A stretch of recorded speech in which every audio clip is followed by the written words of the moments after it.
여러분 안녕하십니까? 주간 종합 뉴스입니다. 가을 산을 은빛으로 물들인 억새의 향연, 부산 승악산 억새 군락지를 일컫는 말인데요. 바다와 함께 즐길 수 있어 가을 최고의 명소로 손꼽히고 있습니다. 박철우 기자가 다녀왔습니다.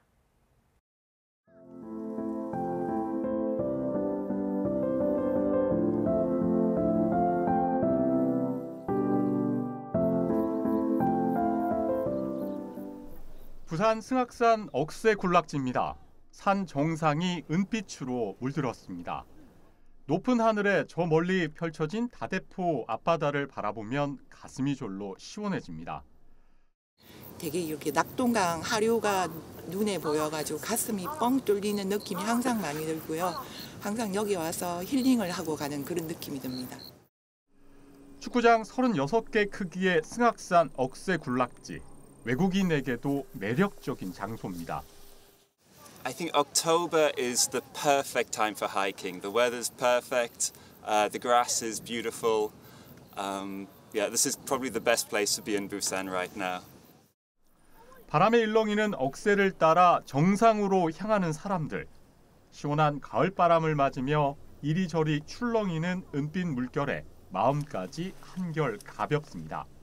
너무 하늘이 파랗고 정말 선물 같은 하늘이에요. 이런 분위기를 오늘 친구들하고 같이 걸으면서 느끼니까 너무 기분이 좋아요. 성인 키만한 억새 사이길을 걸어보고 찰나의 순간도 사진으로 담아냅니다. 함께 온 가족, 친구들과 준비해온 음식을 함께 나누며 깊어가는 가을의 정취를 느낍니다. 집에서는 좀 이렇게 턱턱 막히는 게 입맛이 없는데 여기는 괜히 땡겨요. 모든 반찬이. 너무너무 맛있어요. 부산의 억새 명소인 승악산 억새는 이달부터 다음 달 초까지 절정에 이를 것으로 예상됩니다. BTV 뉴스 박철우입니다. 낙동강으로 나뉜 강서구와 사상구를 연결하는 대저대교 건설 사업이 10여 년 만에 첫 삽을 떴습니다. 환경훼손 논란 등 여러 이슈에도 불구하고 공사가 시작된 만큼 동서부산권을 연결하는 교통망 구축에도 기대가 커지고 있습니다. 보도에 김석진 기자입니다. 부산시가 대저대교 공사의 시작을 알렸습니다. 지난 23일 대저생태공원에서 기공식을 가진 겁니다. 대저대교 건설 사업은 강서구 식만동과 사상구 삼락동을 연결하는 도로공사입니다. 총 길이는 8.24km로 낙동강을 횡단하는 대저대교와 서낙동강교를 포함해 모두 8개의 교량과 3개의 교차로를 짓습니다. 전체 사업비는 약 4천억 원입니다. 이 대저대교 건설이 되고 또 원궁대교하고 장락대교까지 갖게 되면 동서부산이 확실하게 교통난이 해소될 수 있을 것입니다.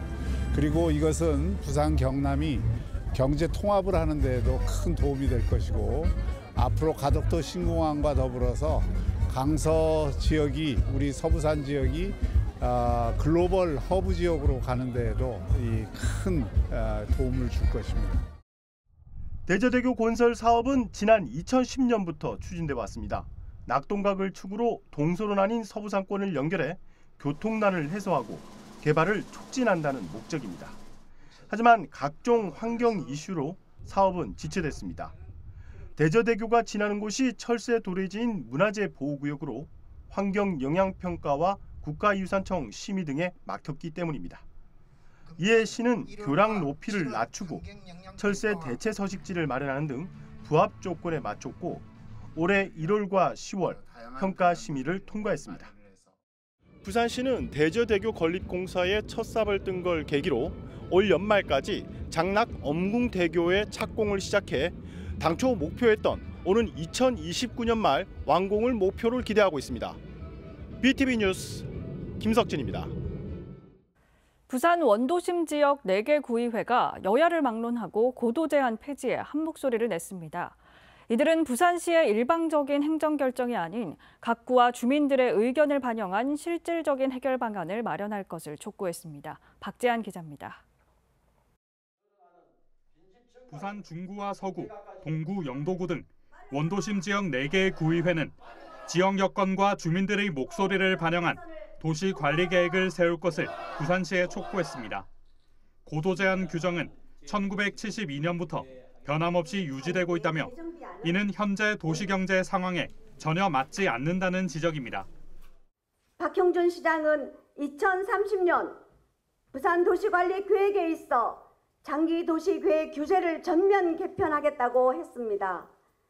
그러나 변화된 것은 하나도 없습니다. 주민들의 안전과 원도심의 발전을 위해 이 같은 결과를 납득할 수 없습니다.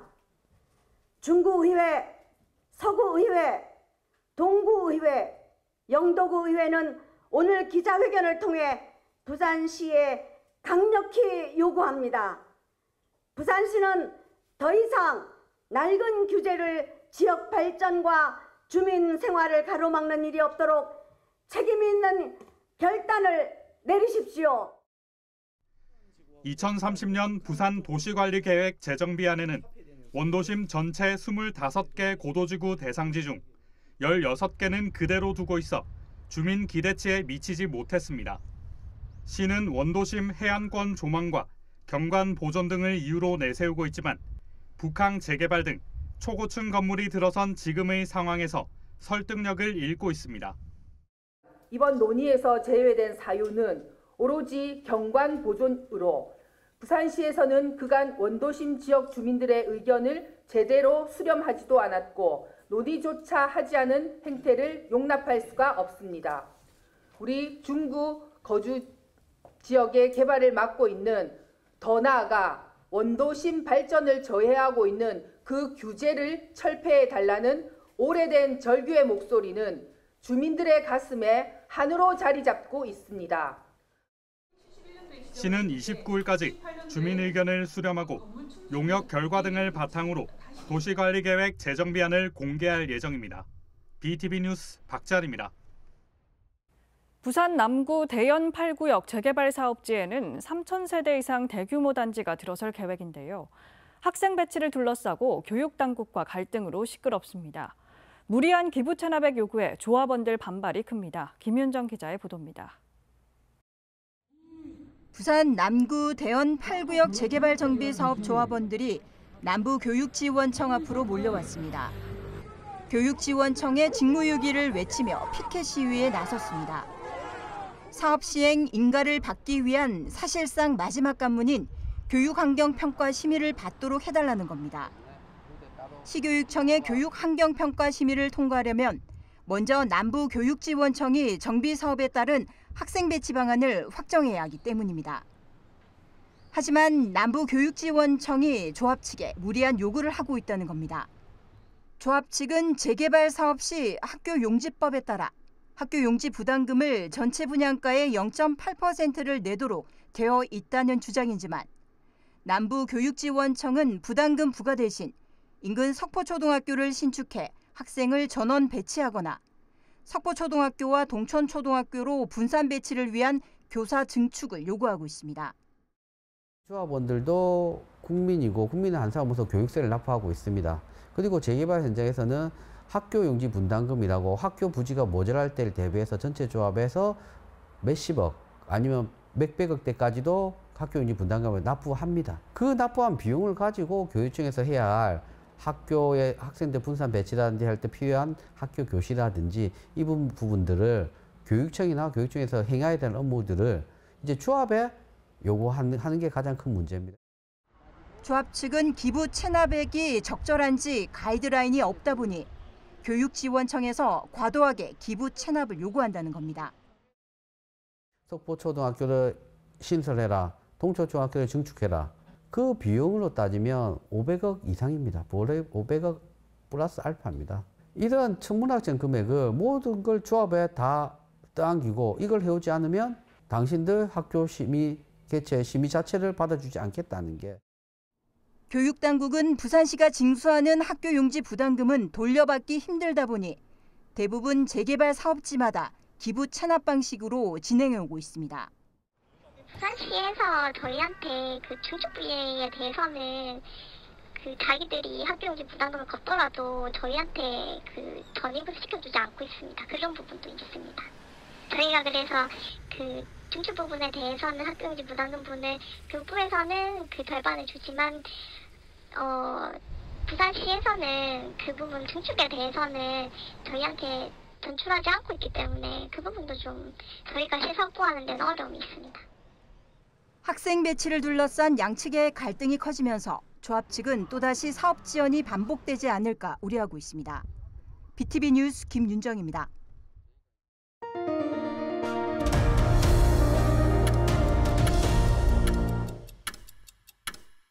부산시가 비상경제대책회의에서 부산형 장노년 일자리 활성화 대책을 추진키로 했습니다. 시는 2030년까지 60세 이상 고용률을 45%까지 높이고 일자리 13만 개를 증가시키겠다는 목표를 제시했습니다. 자세한 내용 김석진 기자가 보도합니다. 부산의 60세 이상 인구 비율은 31.6%로 전국 광역시 중 가장 높습니다. 65세 이상 인구 비율도 23%를 넘어 이미 초고령 사회로 진입했습니다. 저출산 초고령화에 인구 유출까지 삼중고를 겪고 있는 부산. 부산 경제에서도 장노년이 차지하는 비중이 높을 수밖에 없습니다. 하지만 일자리는 현저히 부족한 상태. 시가 대책 마련에 나섰습니다. 장노년을 위한 일자리 생태계 구축과 민간 기업의 고용 촉진, 공공 일자리 창출 등 3대 전략 16개 사업을 제시했습니다. 이 사업들을 통해 현재 38.7%인 부산의 60세 이상 고용률을 2030년까지 45%로 높이고 부산시 시니어 일자리도 현재의 6만 9천 명에서 13만 명까지 늘리겠습니다. 또한 시니어 일자리 예산 규모도 계속해서 늘려나가겠습니다. 시는 내년 전국 최초로 장노년 일자리 통합 지원 시스템을 가동합니다. 부산형 사회가치 경영과 연계한 일자리도 늘립니다. 우리 동네 ESG 센터 10곳을 추가로 열고 공공기관이나 기업의 5, 60대 신중년 일자리 마련에 나섭니다. 특히 민간 기업이 신중년을 채용하면 지원금을 근로시간에 따라 차등 지급하고 입사자에게도 인센티브를 지원합니다. 또 어린이집이나 유치원, 학교 등에서 특수교육 대상 아동을 돌보는 늘봄 장애아동 매니저 사업을 확대할 방침입니다. 이를 위해 시는 올해 2,800억 원인 장노년 일자리 예산을 오는 2030년엔 5천억 원까지 늘릴 계획입니다. 전문가들은 장노년의 일자리 수를 늘리는 데 그치는 대책이 아니라 삶의 질을 높이는 맞춤형 일자리 창출이 되어야 한다고 입을 모으고 있습니다. 솔직히 중장년이 갈 수 있는, 신부로 갈 수 있는 일자리가 굉장히 열악합니다. 좋은 일자리는 없거든요. 근데 그분들이 이 일자리에 대해서 정확한 정보 없이, 그러니까 앞으로 5년, 10년 경력을 쌓아갈 수 있는 일하는 걸 모르고 그냥 단순히 근무 강도가 높다, 업무 환경이 열악하다라고 해서 선뜻 입직을 못하십니다. 근데 그런 분들한테 선생님이 일자리가 그런 부분도 있지만 선생님이 지금 입직을 하시게 되면 앞으로 70까지 할 수 있습니다 라고 이야기할 수 있는 전문가가 굉장히 필요합니다. 그래서 이렇게 구직자들한테는 그런 정확한 정보를 전달하고 기업에게는 이들을 채용할 수 있는, 의사가 있는 기업에게는 이들을 채용할 수 있도록 맞춤형 어떤 정책이 지원된다면 그 미스매치가 줄이지 않을까. BTV 뉴스 김석진입니다. 국가인권위원회는 초보자를 지칭할 때 쓰이는 무슨 리니식의 표현이 아동에 대한 부정적 고정관념을 조장한다는 의견을 밝혔는데요. 그런데 어린이를 보호하고 지도해야 할 부산교육청의 공문에서 이러한 표현이 사용돼 문제가 제기됐습니다. 박재한 기자입니다. 지난 21일 부산시 교육청이 교직원 테니스 대회 개최를 알리며 학교 등에 보낸 공문입니다. 경기 종목에 태린이라는 표현이 명시돼 있습니다. 초보자를 어린이에 빗댄 신조어입니다. 국가인권위원회는 지난 2022년 어린이날을 앞두고 해당 표현이 아동을 비하하고 부정적 고정관념을 조장할 수 있다는 이유로 공문서와 방송, 인터넷 등에서 무분별하게 사용하지 말 것을 권고했습니다. 어린이라면 이게 무조건 다 잘 못한다라는 인식이 저변에 깔려 있는 것이기 때문인데 우리는 어린이를 성장시키는 교육자이고 그리고 어린이들이 다 잘 못하지도 않습니다. 아마 어떤 어린이는 교사들보다 훨씬 더 테니스를 잘하는 어린이도 있을 것이고 더 뛰어난 두각을 보이는 어린이도 있는데 어린이에게 이러한 좀 부정적인 인식을 주는 단어를 교육청에서 사용한다라는 것에 이러한 인식을 하지도 못하고 있었다라는 것에 참 유감스럽습니다. 문제가 제기되자 교육청은 이틀 만에 경기 종목을 다시 초보부로 변경했습니다. 언어는 변화할 수 있고 사람들의 입의 오르내림에 따라서 유행을 만들어낼 수는 있겠지만 그것이 교육적이지 않은 것이라면은 공공기관에선 당연히 지양을 해야 되는 것이고 이것이 잘못된 것들 특히 우리는 어린이를 가르치고 있는 교사 입장이기 때문에 스스로도 이런 단어를 사용하는 것은 좋지 않다라는 것에 대해서 꾸준히 알리고 교사노조는 지난 2013년에도 어린이를 성적 대상으로 표현한 합성어 사용 사건이 교육계에 큰 파장을 일으켰다며 교육 현장에서 무분별하게 쓰이는 신조어에 대해 우려를 나타냈습니다. BTV 뉴스 박지한입니다. 부산시가 공공어린이병원 건립 사업을 본격적으로 추진합니다. 시는 건립 비용의 절반을 국비로 확보했다고 밝히고 오는 2028년 문을 열 계획입니다. 자세한 내용 김석진 기자가 보도합니다. 부산 어린이병원이 부산의료원 부지에 건립됩니다. 부지 면적은 8,340제곱미터에 지하 3층, 지상 3층으로 50병상 규모입니다. 진료 과목은 소아청소년과를 비롯해 정신건강의학과, 소아재활의학, 그리고 영상의학과, 치과 등입니다. 시는 최근 보건복지부로부터 국비 사업에 선정됐다고 밝혔습니다. 이에 따라 전체 사업비 486억 원 중 절반인 225억 원을 국비로 받습니다. 시는 내년에 공사 설계를 시작해 오는 2028년 개원을 목표로 하고 있습니다. 병원이 문을 열면 부산의 첫 공공어린이병원으로 공공보건의료체계의 거점 역할을 기대하고 있습니다. 공공어린이병원은 365일 심야휴일 진료체계를 구축하고 중증 장애 아동 돌봄 서비스 제공을 하는 등 민간 의료기관에서 담당하기 어려운 부분에 대한 서비스를 계획하고 있습니다. 하지만 우려스러운 부분도 있습니다. 가뜩이나 부족한 소아청소년 분야 전문 의료진을 어떻게 확보하느냐는 겁니다. 시는 지역 대학병원과 협의체를 구성해 대응해 나갈 방침입니다. 시는 또 어린이병원 건립이 부산의료원의 기능 강화에도 중요한 역할을 할 것으로 기대하고 있습니다. 보건복지부에 따르면 부산의료원은 지방의료원 중 가장 많은 115억 원의 빚이 있고 올 상반기에만 약 60억 원을 빌린 것으로 나타났습니다. 병원 건립도 전에 운영이 잘 될지부터 걱정이 앞서는 이유입니다. BTV 뉴스 김석진입니다. 부산 모든 지역 대형마트가 매달 둘째, 넷째 월요일 문을 닫고 있습니다. 일요일 휴무를 월요일로 바꾼 건데요. 6개월이 지난 현재 마트 노동자 90%는 평일 휴무를 만족하지 않고 있습니다. 장동원 기자입니다. 부산 각 지자체는 지난 5월부터 차례로 대형마트를 비롯한 SSM의 의무 휴업일을 일요일에서 월요일로 변경했습니다. 강서구의 경우 의무 휴업일 지정을 철회해 현재 일부 SSM이 휴일 없이 영업하고 있습니다. 마트 노동자들은 큰 불만을 터뜨리고 있습니다. 시민단체가 대형마트 노동자 414명의 의견을 들었는데 현재의 노동 환경에 89.5%가 만족하지 않는다고 답했습니다. 이 중 전혀 만족하지 않는다는 응답은 40%에 달했습니다. 휴일 근무가 확대되면서 업무 속도에 대한 압박이 더욱 커졌고 응답자 76%가 건강이 나빠진 것으로 나타났습니다. 노동 강도에 대한 물음에는 40%가 매우 강함을 선택해 10점 만점에 8.2점이 나왔습니다.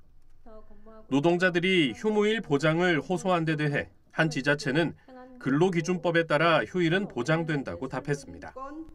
하지만 대형마트 주말 영업에는 평일보다 훨씬 더 많은 인력이 투입되는 만큼 주말에는 제대로 휴가를 낼 수 없다는 게 마트 노동자 설명입니다. 조사에서도 일요일 휴업일일 땐 한 달에 2번에서 4번 주말 휴무를 사용했지만 평일 전환 후에는 2개 이하 사용이 87%를 넘었습니다. 공무원, 은행도 회사원들도 주말에 쉬는 것은 당연한 것이고 마트에서 일하고 있는 우리들은 주말에 쉬면 안 되는지 물어보고 싶습니다. 이들은 지난 3월 박형준 부산시장이 의무휴업일 평일 전환을 발표하면서 노동자 복지 향상과 중소유통 상생 협력을 거론했지만 시행된 것이 없다고 꼬집었습니다.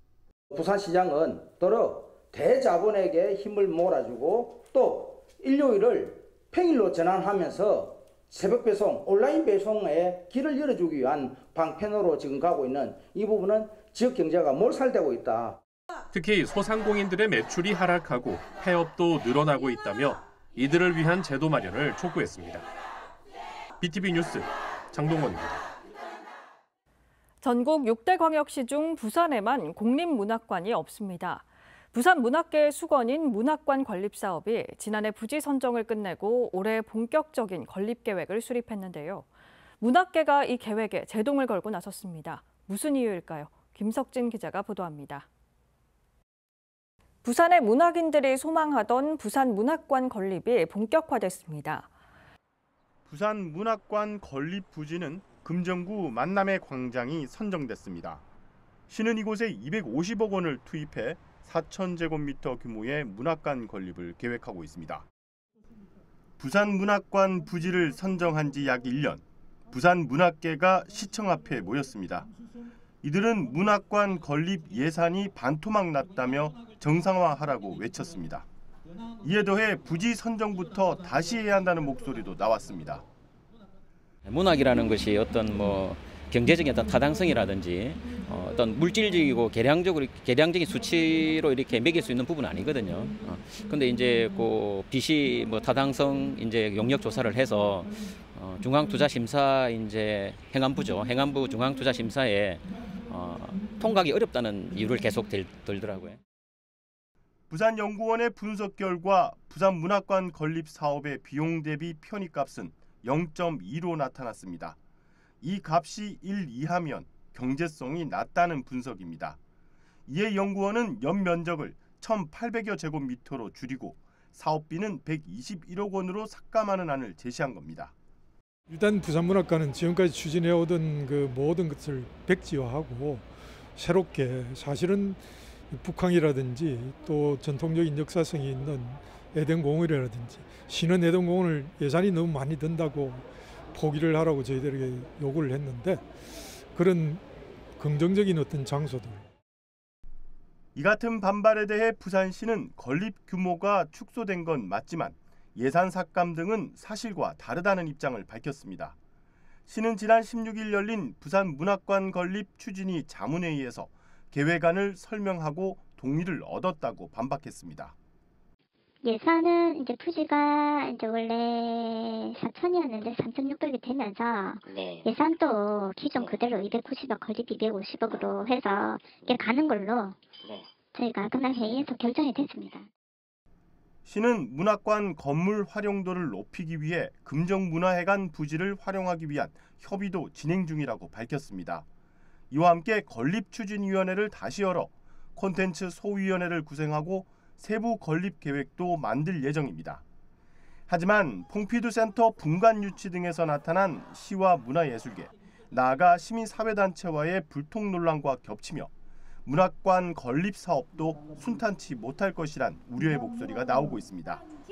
BTV 뉴스 김석진입니다.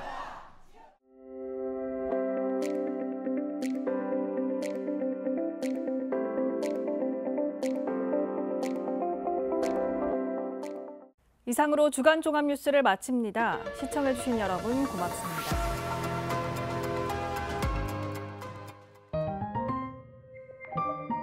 채널 BTV